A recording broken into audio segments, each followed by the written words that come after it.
உலகெங்கும் வாழும் தமிழ் சொந்தங்களுக்கு எனது அன்பு வணக்கம். நான் டாக்டர் ராமகிருஷ்ணன்.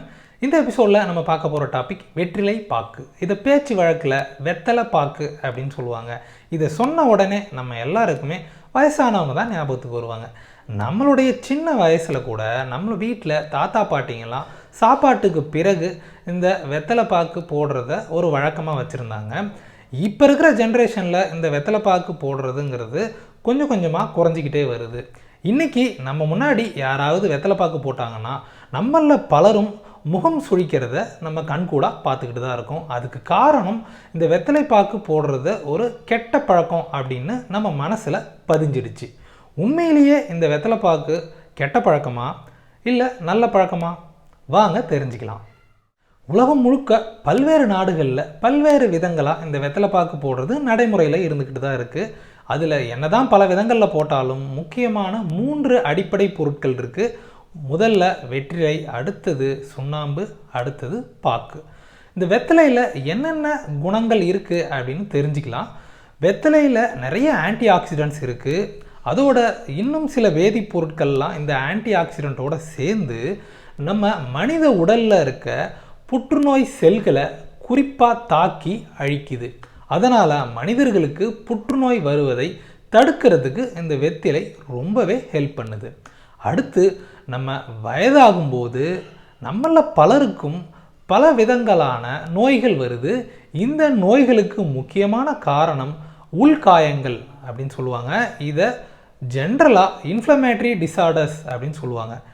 இந்த மாதிரியான நோய்களில் குறிப்பிடத்தகுந்த நோய்கள் எதுன்னு பார்த்தீங்கன்னா ஆஸ்டியோ ஆர்த்ரைட்டிஸ். இது வயதானவர்களுக்கு வர்ற மூட்டுவாதம். அடுத்து ருமட்டாய்டு ஆர்த்ரைட்டிஸ், இது முடக்குவாதம் அப்படின்னு சொல்லுவாங்க. அடுத்து ஹார்ட் அட்டாக் அப்படின்னு சொல்லுவாங்க. இது மாரடைப்பு. அடுத்து ஸ்ட்ரோக், இது பக்கவாதம்னு சொல்லுவாங்க. அல்சைமர்ஸ் டிசீஸ் அப்படிங்கிற மூளையை தாக்குற ஒரு நோய் இருக்குது. இது வயதானவர்களில் ரொம்ப காமன். இந்த நோய் வர்றவங்களுக்கு மிகவும் மோசமான ஞாபக மறதி வரும். அது எந்த அளவுக்கு வரும்னா அவங்க யார், நாம் போன நிமிஷம் என்ன செஞ்சோம் அப்படிங்கிறத கூட மறந்துடுவாங்க. இந்த அளவுக்கு ஒரு மோசமான நோய் தான் இந்த அல்சைமர்ஸ் டிசீஸ். அடுத்து ஆஸ்துமா. இது நம்ம எல்லாருக்குமே தெரியும். நம்ம நுரையீரலை தாக்கி அதில் அலர்ஜி ஏற்படுத்துகிற ஒரு நோய். இப்படி பல வகையான இந்த நோய்களுக்கு முக்கியமான காரணம் நம்ம மனித உடலில் ஏற்படுற உள்காயங்கள். இந்த உள்காயங்களை ஆத்துறதுல வெற்றிலை மிகவும் சிறந்த ஒரு மருந்து.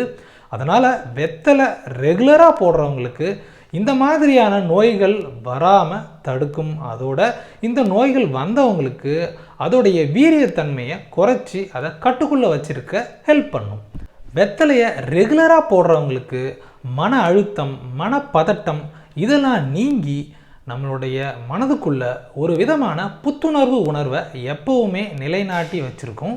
நாட்பட்ட சர்க்கரை வியாதி, இரத்த அழுத்தம் இது போன்ற பிரச்சனைகள் இருக்கிறவங்க ரெகுலராக வெத்தலை பாக்கு போடுறதுனால இந்த சர்க்கரை அளவுகள் மற்றும் இரத்த அழுத்த அளவுகளை கட்டுக்குள்ளே வச்சுருக்க இந்த வெத்தலை ரொம்பவே உதவிகரமாக இருக்குது. வயிற்றுக்குள்ள மியூக்கஸ் அப்படிங்கிற பொருட்களை அதிகமாக சுரந்து வயிறு புண்ணு வராமல் தடுக்குது. அதோட குடலில் செரிமானத்தன்மையை அதிகரிக்குது. இதில் நார்ச்சத்து அதிகமாக இருக்கிறதுனால குடலில் மலச்சிக்கல் ஏற்படுறத தடுத்து அவங்களுக்கு ஹெல்ப் பண்ணுது. வெத்தலை ரெகுலராக எடுக்கிறவங்களுக்கு ரத்தத்தில் இருக்கிற கெட்ட கொழுப்புகளான ட்ரைகிளிசரைட்ஸு, எல்டிஎல் கொலஸ்ட்ரால், விஎல்டிஎல் கொலஸ்ட்ரால் இது போன்ற கொலஸ்ட்ராலுடைய அளவுகளை கட்டுக்குள்ளே வச்சுருக்க வெத்தலை ரொம்ப முக்கிய பங்கு வகிக்குது. இதெல்லாம் தாண்டி வெத்தலையில் எத்தனையோ விதமான விட்டமின்ஸ், மினரல்ஸ்லாம் கலந்துருக்கு. இது நம்ம மனித உடலுக்கு மிகவும் தேவையாக இருக்குது. ரெண்டாவது சுண்ணாம்பு. சுண்ணாம்பு அப்படிங்கிறது குயிக் லைம் அப்படின்னு சொல்லுவாங்க. இதோடைய வேதியியல் மூலக்கூறு என்னென்னா கால்சியம் ஆக்சைடு அப்படின்னு சொல்லுவாங்க. இதில் கால்சியம் அதிகமாக இருக்கிறதுனால எலும்புகள் பலமாகிறதுக்கு உதவுது. இதோட pH கொஞ்சம் அதிகமாக இருக்கிறதுனால அசிடிட்டியை குறைச்சி வயிறு புண்ணை ஆத்துறதுக்கு ஹெல்ப் பண்ணுது. மூன்றாவது மற்றும் கடைசியான மூலப்பொருள் என்னன்னு பார்த்தீங்கன்னா பாக்கு. இதை அரிக்கா பாம் நட்ஸ் அப்படின்னு சொல்லுவாங்க. சிம்பிளாக பீட்டல் நட்ஸ் அப்படின்னு கூட சொல்லுவாங்க. இதில் அரிக்கோலின் அப்படிங்கிற ஒரு கெமிக்கல் இருக்குது. இந்த கெமிக்கல் நம்மளுடைய உடலுக்குள்ளே போகும்போது யூஃபோரியா அப்படிங்கிற ஒரு விதமான பரவச நிலைக்கு நம்மளை கொண்டு செல்லும். அதனால் கவலைகள்லாம் நீங்கி ஒரு விதமான போதை உணர்வை ஏற்படுத்தும். இது மட்டும் இல்லை, இந்த பாக்கில் இன்னும் ஒரு மோசமான ஒரு பண்பு இருக்குது. அது என்ன அப்படின்னு பார்த்தீங்கன்னா, இந்த பாக்கு ரெகுலராக சாப்பிட்றதுனால அது வாய் புற்றுநோய் வருவதற்கான வாய்ப்புகளை அதிகமாக்குது அப்படின்னு உலக சுகாதார நிறுவனம் அறிவுறுத்தி இருக்காங்க. அதனால் இந்த பாக்கு சாப்பிட்றது அவ்வளவான ஒரு நல்ல பழக்கம் இல்லை.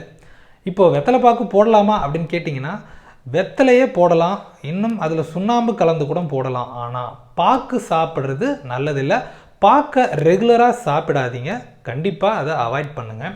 வெத்தலையை இன்னும் வேறு விதங்களில் எப்படியெல்லாம் நம்ம சாப்பிட்லாம் அப்படின்னு பார்த்தீங்கன்னா, வெத்தலையை ரசம் வச்சு குடிக்கலாம், வெத்தலையை ஜூஸ் போட்டு குடிக்கலாம், வெத்தலையை டீ போட்டு கூட குடிக்கலாம். அதனால் வெத்தலையில் நம்ம சொன்ன மாதிரி எவ்வளவோ நன்மைகள் இருக்குது. எத்தனையோ வகையான நோய்களுக்கு அது மருந்தாகவும் இருக்குது, அதை கட்டுக்குள்ளேயும் வச்சுருக்கு. அதனால் வெத்தலையை இந்த மாதிரி ஏதாவது ஒரு விதங்களில் ரெகுலராக நம்ம சாப்பிட்றது மிகவும் சிறந்தது. மீண்டும் அடுத்த எபிசோடில் உங்களை சந்திக்கிறேன். அதுவரை இணைந்திருங்கள் என் இதயத்தில். நன்றி.